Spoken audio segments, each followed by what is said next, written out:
sebuah telepon makin golden play button dengan 1,7 juta juta subscriber, konten dengan jutaan pengikut.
Nama saya Siswanto.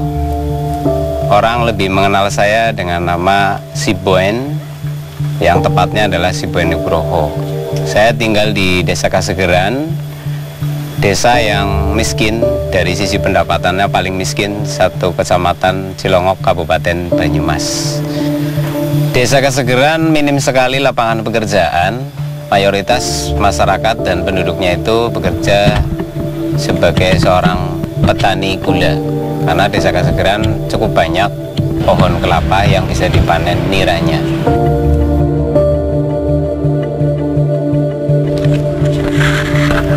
Untuk lahan pertanian sendiri kurang begitu banyak, jadi mayoritas di petani gula kelapa.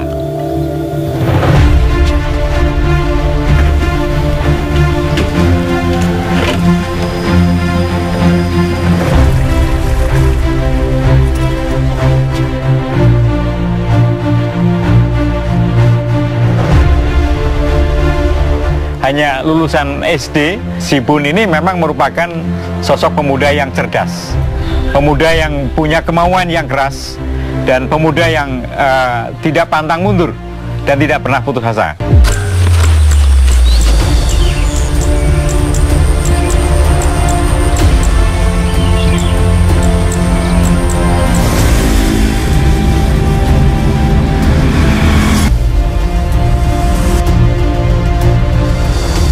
Pemuda desa-desa Kasegeran kebanyakan lebih memilih mencari penghasilan dengan cara merantau ke Jakarta.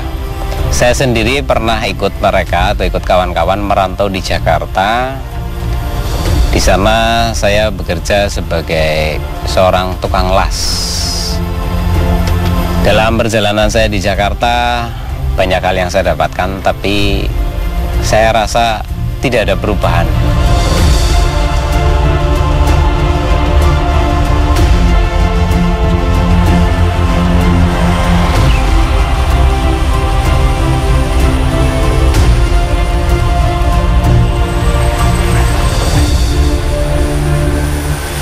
Sepulang dari Jakarta, saya masih kesulitan untuk mendapatkan pendapatan atau pekerjaan yang layak. Kemudian pemerintah desa ada program untuk mengarahkan warga masyarakatnya untuk mengikuti pelatihan pendidikan keterampilan otomotif. Saya ikut ambil bagian di sana untuk ikut belajar, dan saya berangkat ke Magelang kala itu untuk mengikuti pendidikan teknik otomotif sepeda motor.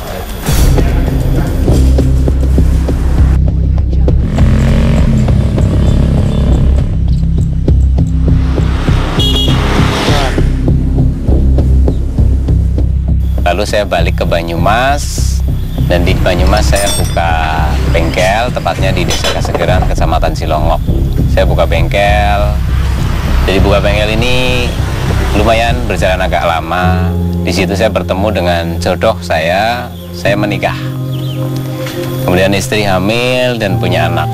Nah, di situ saya mengalami fase yang lebih sulit lagi dari sebelumnya, di mana saya punya istri, punya anak, tapi penghasilan bengkel masih jauh daripada cukup. Bahkan untuk makan kami kesulitan. Hutang ke warung tidak terelakkan.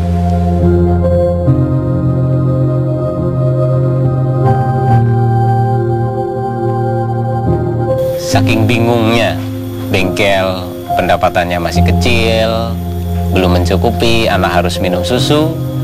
Saya pilih untuk merantau lagi ke Jakarta lagi.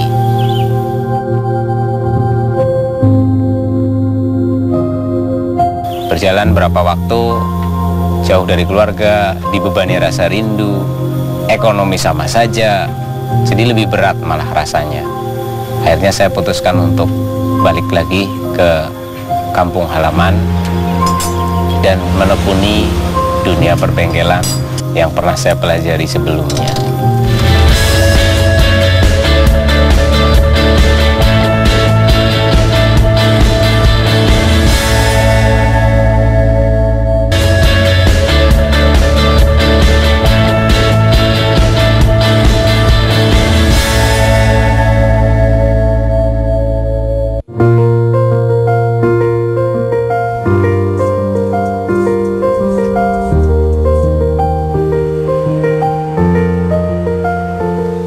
Tanpa disengaja, saya melihat sebuah tayangan di televisi, yaitu info tentang YouTuber.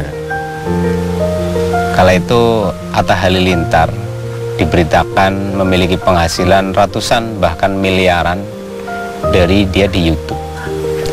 Dari situlah saya mulai muncul sebuah pemikiran, apa benar di YouTube itu bisa dapat duit?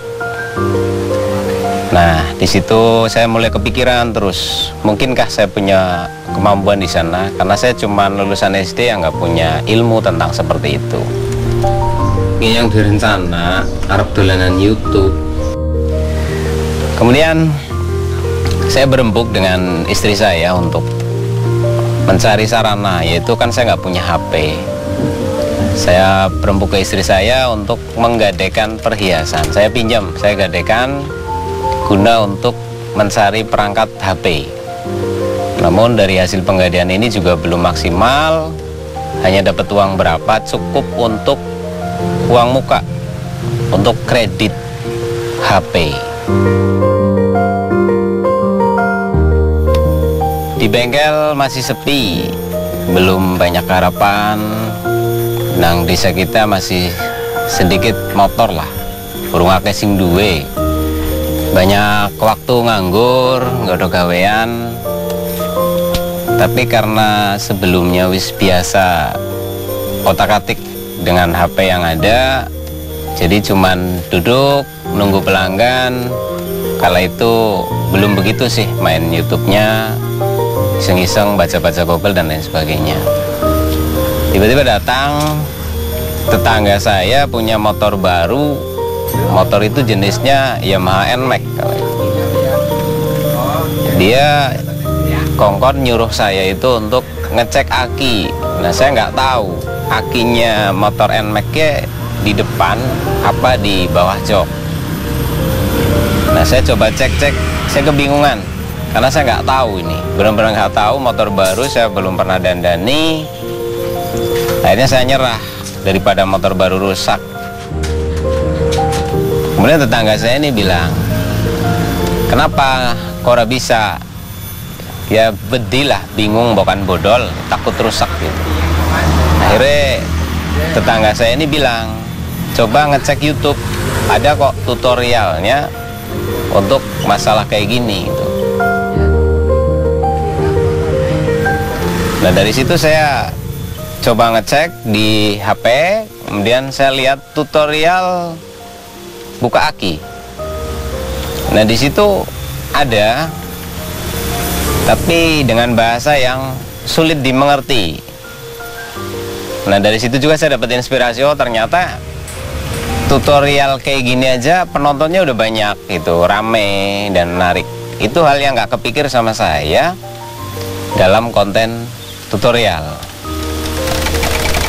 Plastiknya, covernya. Dari situlah mulai membuat konten, yaitu video tambal ban, ngakali karburator, dan lain sebagainya. Masalah tidak berhenti di situ. Saya sudah menemukan sebuah gambaran kontennya apa, tinggal masalah jaringan. Proses uploadnya ini sangat lama sekali.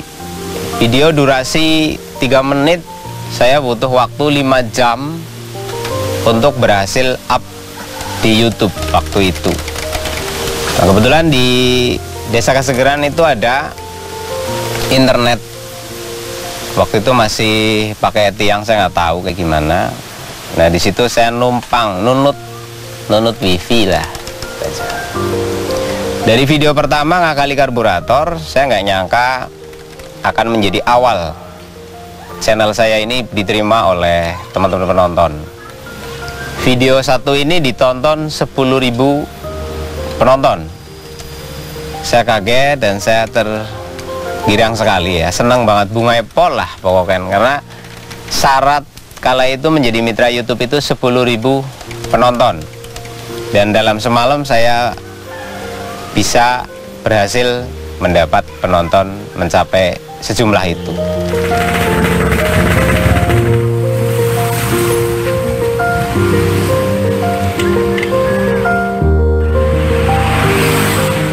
Assalamualaikum warahmatullahi wabarakatuh.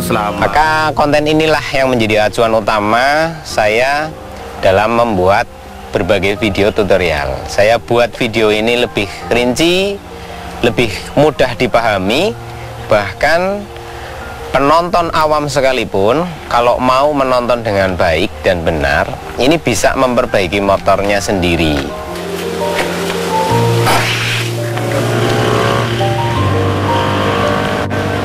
Ya, saya warga Bekasi, kebetulan pulang kampung dan menyempatkan untuk ke bengkel Masibun.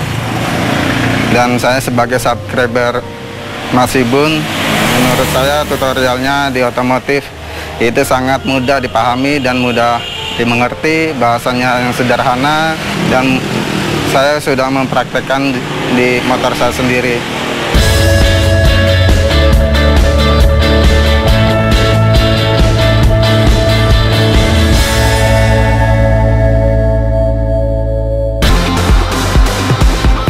Anda pencinta olahraga?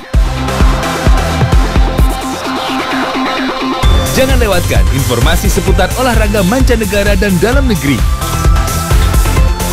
TVRI Sport, Senin sampai Jumat pukul 7 dan 23.30 waktu Indonesia Barat. Hanya di TVRI.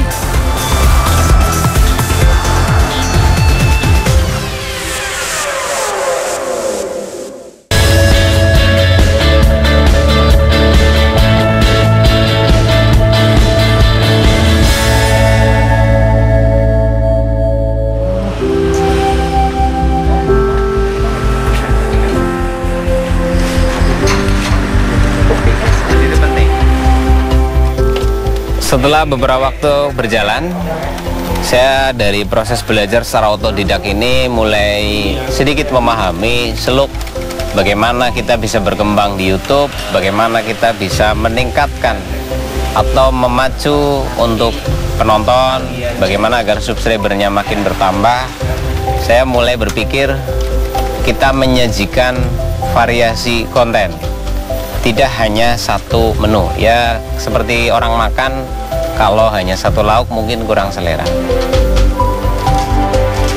Lalu setiap habis bengkel, acara saya ngupload di Balai Desa dan lebih banyak waktu senggang ataupun waktu yang kosong.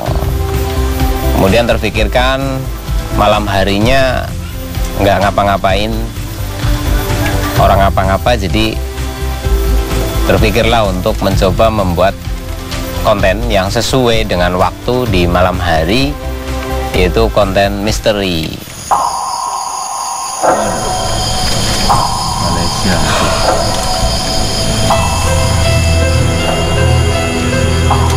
Latih mereka, training mereka.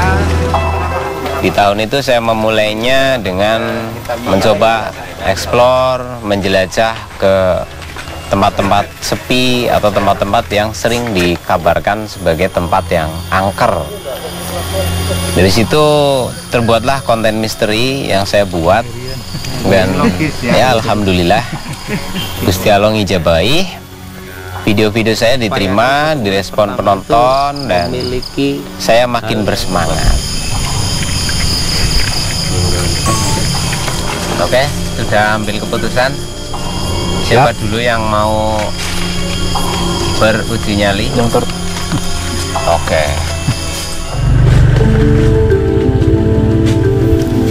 Waktu kosong saya bikin di siang harinya itu mancing.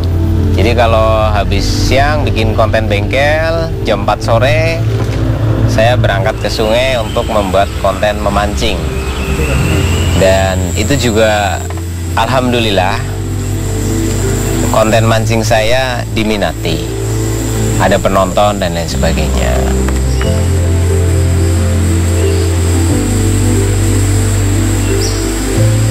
Saya membuat konten yang lain seperti konten alam, lingkungan. Ini akhirnya menjadi channel tersendiri yang memiliki warna yang berbeda. Kemudian mulai ada masalah di mana jadwal, waktu, tenaga, dan pikiran harus ditata. Saya menjadwalkan untuk konten misteri atau konten malamnya itu setiap malam Selasa dan setiap malam Jumat. Untuk konten mancing saya lakukan sesuai mood atau kebombongannya pikiran. Nah, wong mancingnya kan kudu seneng, kudu bunga. Nek mancing ora bombong ya kurang, saya kurang menikmati lah hasilnya. Jadi tidak ada jadwal, sekarepe dewek, sebombong semau saya mau dijadwal jam berapa. Pada akhirnya mancing pun yang tadinya biasanya dilakukan sore hari, saya coba lakukan mancing di malam hari. Dan ini lebih besar, penontonnya lebih banyak, karena saya menarik dua sisi, di mana penonton yang suka mancing dan juga penonton yang suka misteri akan nonton bareng jadi satu, sehingga penonton saya double. Setelah saya berhasil melampaui masa sulit dalam proses membangun channel YouTube saya mendapatkan keberhasilan. Alhamdulillah, saya bisa membeli impian-impian seperti rumah, tanah, sawah, kebun, dan lain sebagainya. Dari apa yang saya dapatkan ini menjadi pusat perhatian warga masyarakat. Kemudian sebagian masyarakat tertarik untuk mengikuti jejak dalam usaha saya di YouTube.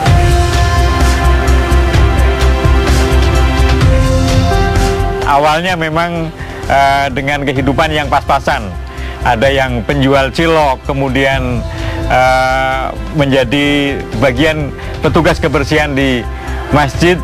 Kemudian ada beberapa yang juga pedagang-pedagang keliling.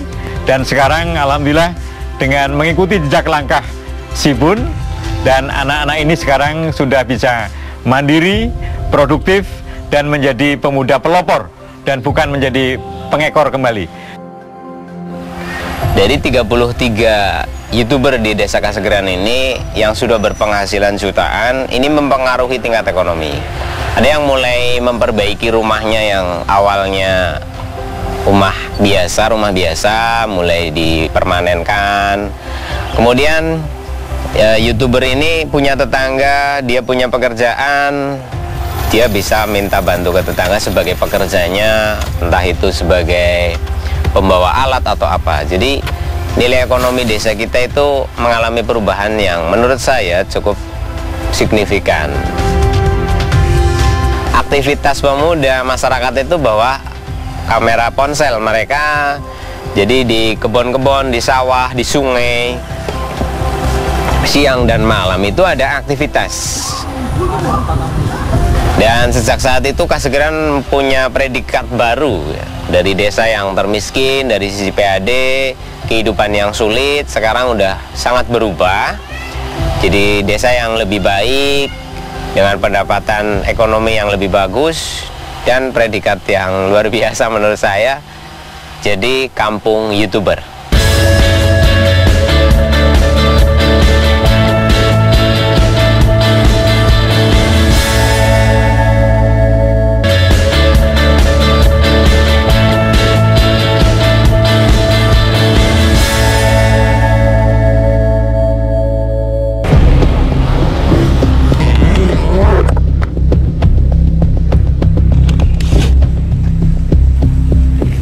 Kayak gimana juga ada ide. Assalamualaikum warahmatullahi wabarakatuh. Selamat sore teman-teman semuanya. Di lain sisi, warga masyarakat yang masih sulit untuk memahami tentang usaha di dunia maya atau di YouTube ini tetap memiliki kecurigaan bahwa saya melakukan pesugihan karena nggak ngapa-ngapain, kelihatannya cuma pegang HP, bisa beli ini beli itu.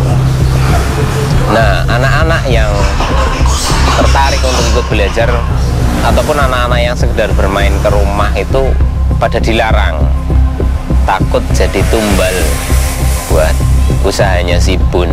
Jadi sempat mengalami hal ya lucu, ya kesel juga. Anak-anak main ke rumah kok dilarang, takut jadi Banten, cara Jawa nih Banten tumbal.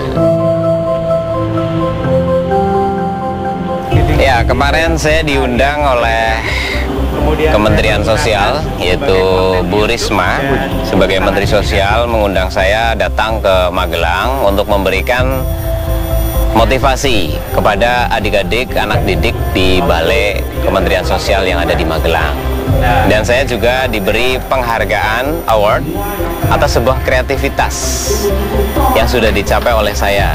Anak lulusan SD dari kampung bisa berhasil menjadi YouTuber dengan subscriber mencapai jutaan, dan konten-kontennya itu masuk ke dalam kategori konten yang inspiratif, edukatif, dan bermanfaat untuk dunia pendidikan ataupun perkembangan di bidang yang saya sampaikan itu. Dan saya punya keyakinan juga buat siapapun yang berkeinginan untuk terjun ke dunia YouTube, saya yakin kalian semua pasti bisa, asal kalian memiliki ketekunan dan keuletan sebagaimana saya punya pengalaman. Saya tekuni semua ini, saya telateni karena saya yakin YouTube bisa memberikan penghasilan, YouTube bisa memberikan pendapatan. Namun sekali lagi saya tidak mendewakan YouTube. Semua itu kembali kepada kreativitas kalian dan kehendak Tuhan yang Maha Kuasa. Diece ora marake kowe kere, dijunjung ora marake kowe agung, tetep dadi awake dhewe. Kau mesti bisa yen kowe mikir bisa.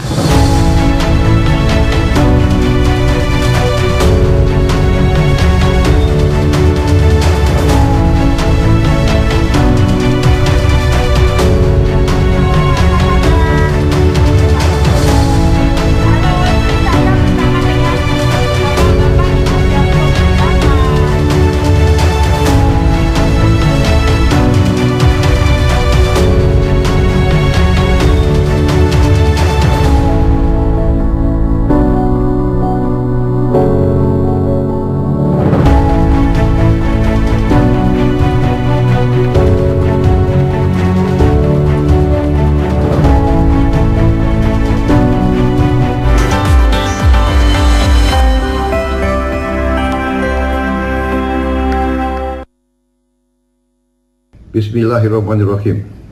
Assalamualaikum warahmatullahi wabarakatuh. Salam sejahtera bagi kita sekalian. Om Swastiastu, Namo Buddhaya, salam kebajikan. Yang saya hormati Ketua Umum Dewan Pimpinan Pusat Legiun Veteran Republik Indonesia, Mayor Jenderal